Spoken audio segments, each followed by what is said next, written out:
comentou. E fica a expectativa também, porque o Cruzeiro vai oficializar, não sei se hoje ou até amanhã, a contratação do Chico da Costa, o centroavante. Informação que ele foi aprovado nos exames médicos, deu tudo certo. O atleta já vem trabalhando no dia a dia na Toca da Raposa 2 e aí vamos aguardar quando o Cruzeiro fará o anúncio oficial. Questão aí de até amanhã, creio, e o jogador ficando à disposição também neste início de Campeonato Mineiro, à disposição do técnico Tite. Muitos garotos aí vivendo uma expectativa de por que não começar a temporada sendo o titular. A grande novidade que devemos ter é no gol, com o Otávio tendo aí uma primeira oportunidade no profissional do Cruzeiro.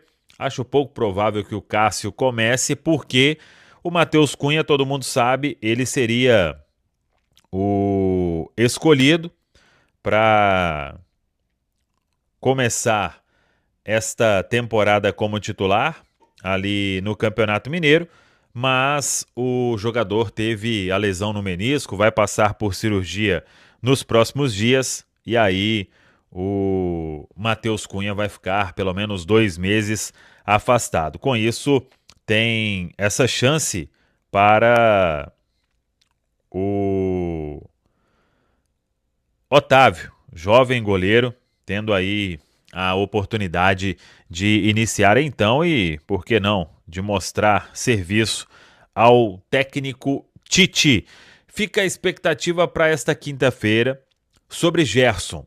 A gente trouxe até uma longa matéria no nosso centraldatoca.com.br, uma apuração minha, do nosso Thiago Matar, que a quarta-feira foi de uma movimentação muito grande na Toca da Raposa 2, porque o Cruzeiro tenta destravar a negociação com o Zenit da Rússia.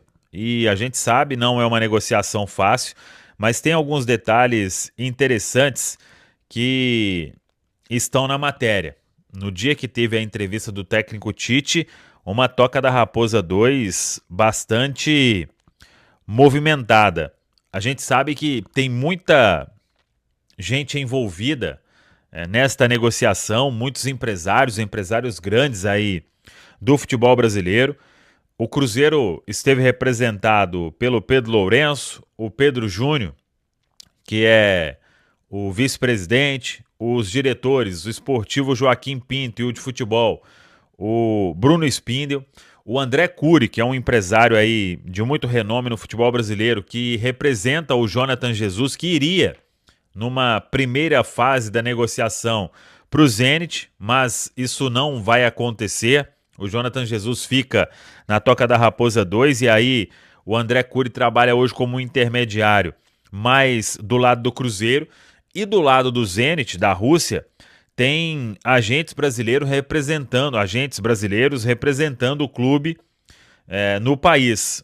Um deles é ligado a Giuliano Bertolucci, que é um dos maiores agentes aí do futebol brasileiro, e tem também o Júnior Mendonça, que é o responsável por fazer todos os grandes últimos negócios do Zenit no país. A ida do Gerson, inclusive, no meio do ano, foi ele que participou. Então, o pai do Gerson também, né, marcou presença, alguns, claro, por telefone. O Gerson também, que é agenciado pelo empresário Carlos Leite, que é outro empresário grande aí no futebol brasileiro. E aí vamos acompanhar, mas a quinta-feira será um dia de mais conversas e para tentar destravar essa história. O Cruzeiro, ele está muito interessado em contratar o Gerson, já fez aí ofertas na casa até de 27 milhões de euros, sendo 25 mais 2 de bônus. Isso até pode aumentar mais um pouco.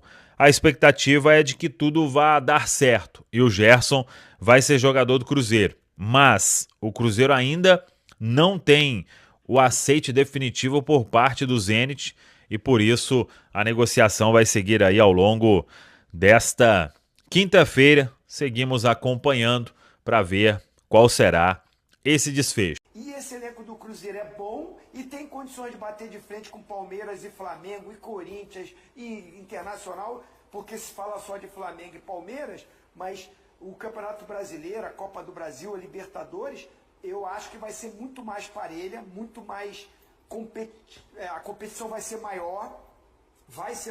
O Corinthians é o campeão da Copa do Brasil e ninguém apostava nisso. O Corinthians é o campeão da Copa do Brasil e desbancou vários times. Enfim, se o Gerson chegar, e eu acho que está próximo de chegar, o Tite tem essas opções todas com ele, como ele falou, taticamente, a versatilidade. O Gerson no Flamengo, e muitas temporadas, foi o grande destaque num time recheado de estrelas. Era apontado como Coringa, o cara que jogava em várias funções e jogava todos os jogos. Dificilmente era poupado. Então, o Gerson chegando faz o time do Cruzeiro estar no patamar, mas bem no patamar de todos os outros, dos grandes favoritos, para mim. Vamos lá, porque eu acho que o Zinho trouxe um ponto até mais interessante do que só a questão do Gerson, que é talvez o olhar sobre o Tite nessa retomada, porque o comentário que o Zinho fez, a primeira metade de que o técnico brasileiro às vezes apanha mais, eu tô 100% contigo, Tite. Zinho, emparelhei grandes vencedores do futebol brasileiro. Eu só acho que, como hoje existe um olhar de um Flamengo e Palmeiras maiores que a concorrência, eu até acho que se o Tite for terceiro, de forma acompanhando os dois primeiros, eu não sei se ele apanharia, porque eu acho que ainda há a visão de um Palmeiras e Flamengo maiores, independentemente dos treinadores envolvidos. Mas a primeira parte concordo 100%. Agora, eu acho que o Tite, pelo jeito, assim, o Tite é um grande vencedor, eu sou muito fã do Tite, mas eu acho que ele caiu no pós-Copa do Mundo, não por responsabilidade dele, no pós-Copa do Mundo, 2 Copas, aí ele vai pro Flamengo, não dá certo no Flamengo, ele esperou a Europa que não veio, e aí teve a questão da saúde. Eu acho que existe um olhar, talvez, do quão impactante ele ainda seja como técnico. Eu acho que esse trabalho do Cruzeiro tem um olhar de lupa sobre isso. Só uma pergunta, você tá querendo dizer que você pensaria 2 vezes antes de contratá-lo? Eu não. Eu só acho que se o trabalho no Cruzeiro não for dos melhores, vai ter o debate se o Tite, por N motivos, é o mesmo. Como haveria com um jogador de futebol. Seja porque venceu muito. Não estou falando que eu concordo, mas eu acho que isso vai acontecer. Vale lembrar que o futebol hoje não é exatamente o mesmo dos tempos em que ele foi vencedor no Corinthians. Exato.